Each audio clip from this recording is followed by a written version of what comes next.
S triangle PQR के अंदर स्थित एक पॉइंट है और क्वेश्चन में यह दिया हुआ है कि वेक्टर SP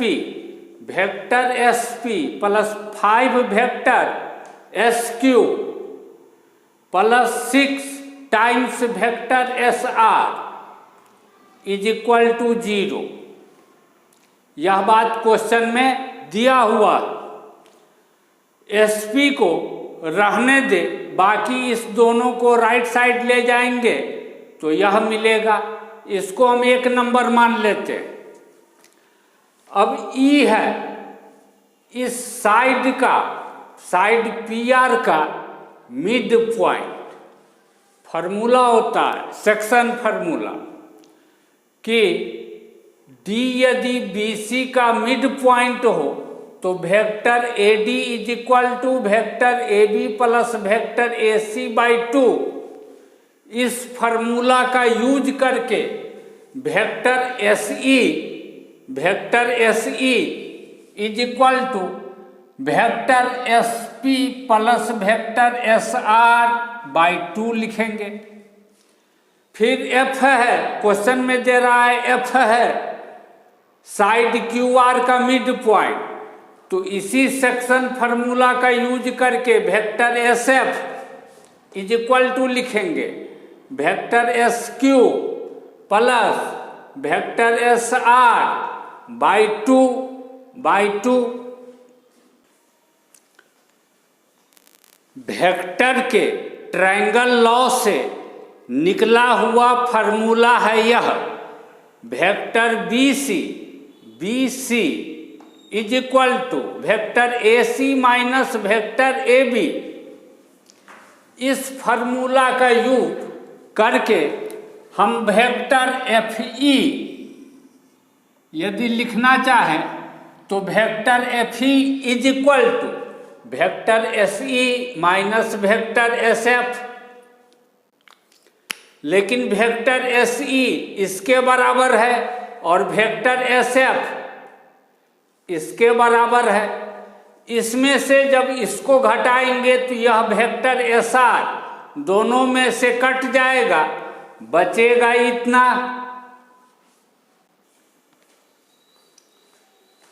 इसमें SP के जगह पर वेक्टर SP के जगह पर वेक्टर SP का यह वैल्यू 1 नंबर से पुट कर देने के बाद वेक्टर FE इतना मिलेगा। यह -5 वेक्टर SQ और माइनस वेक्टर SQ मिल करके -6 वेक्टर SQ बन जाएगा। दोनों में से -6 ऊपर से कॉमन निकालने के बाद इतना बचेगा। Vector SQ plus vector SR by 2, SQ plus vector SR by 2 और F है मिड पॉइंट। इस सेक्शन फार्मूला से या तो वेक्टर SF के बराबर हो जाएगा, तो इसके जगह पर वेक्टर SF लिख दिए, यानी vector FE is equal to -6 times vector SF। Vector FE is equal to -6 times vector SF। अब कुछ पढ़ने लिखने वाला स्टूडेंट होगा, वह सोच रहा होगा कि वेक्टर FE यदि -6 गुने वेक्टर SF के बराबर है तो यह तो तभी पॉसिबल होगा जब वेक्टर FE और वेक्टर SF एक दूसरे के कोलिनियर हो यानी पैरेलल हो, चाहे डायरेक्शन सेम हो, चाहे निगेटिव साइन आ रहा है तो डायरेक्शन ओपोजिट होगा, लेकिन मतलब एक वेक्टर इज इक्वल टू कोई कांस्टेंट नंबर गुने दूसरा वेक्टर। यह तभी संभव है जब दोनों वेक्टर एक दूसरे के पैरेलल हो अर्थात कोलिनियर हो, डायरेक्शन चाहे सेम हो चाहे ओपोजिट। लेकिन यहाँ पर वेक्टर FE और वेक्टर SF यह तो पैरेलल दिखाई नहीं पड़ रहा है, तो कुछ कन्फ्यूजन क्रिएट हो रहा होगा पढ़ने लिखने वाले स्टूडेंट को। इस तरह का कन्फ्यूजन 1-2 बार और क्रिएट होगा। सभी कन्फ्यूजन को एक ही बार में वीडियो के अंत में हम दूर करेंगे। अभी दूर नहीं करेंगे, आगे चुपचाप देखते जाओ।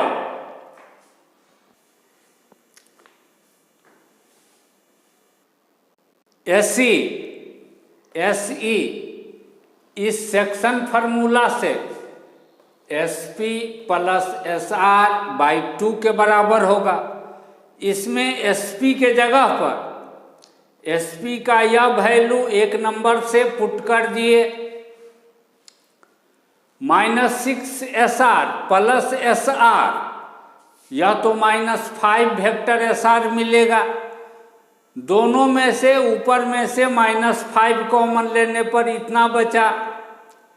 अब SQ plus SR by 2 figure में SQ प्लस SR बाई 2 या तो इस सेक्शन फार्मूला से SF के बराबर हो जाएगा, तो इसके जगह पर SF लिख दिए, वेक्टर SF। इसको रिजल्ट नंबर 3 मान लिए। यहाँ भी कंफ्यूजन क्रिएट हो रहा है। Vector SE is equal to -5 times vector SF constant number गुने वेक्टर SF तभी हो सकता है जब यह वेक्टर SE और वेक्टर SF कोलिनियर हो, यानी पैरेलल हो, चाहे डायरेक्शन सेम हो चाहे ओपोजिट, लेकिन एक दूसरे के पैरेलल हो, कोलिनियर हो। यहाँ भी नहीं हो रहा है, यहाँ भी कंफ्यूजन क्रिएट हो रहा है। इस कंफ्यूजन को भी वीडियो के अंत में दूर करेंगे। यह जो 2 नंबर है FE इज इक्वल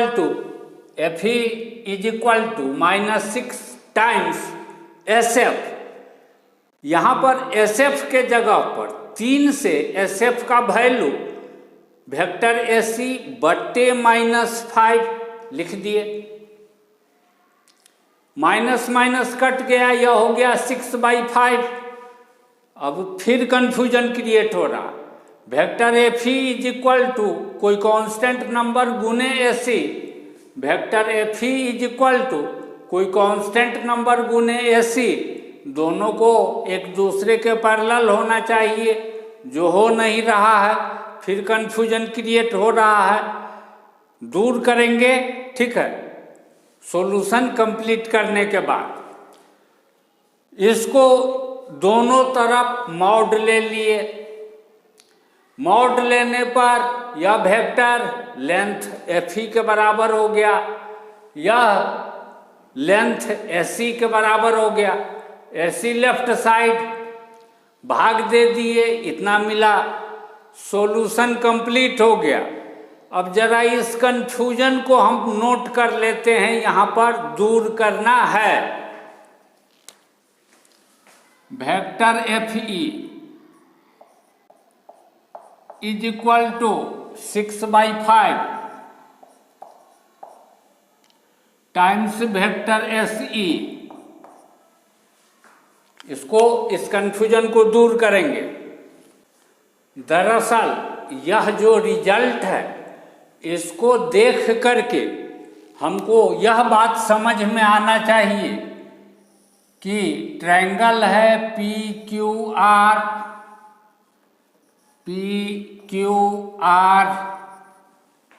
F है मिड पॉइंट, E है mid point, FE vector FE यदि 6/5 टाइम्स वेक्टर SE के बराबर होगा, तो यह तभी हो सकता है जब S पॉइंट इसी पर हो। और अब जरा तुम फिगर देखो, पहले जो 2 जगह और कन्फ्यूजन क्रिएट हुआ था, वह दोनों कन्फ्यूजन भी अब दूर हो जाएगा। चेक करके देखो इस फिगर में।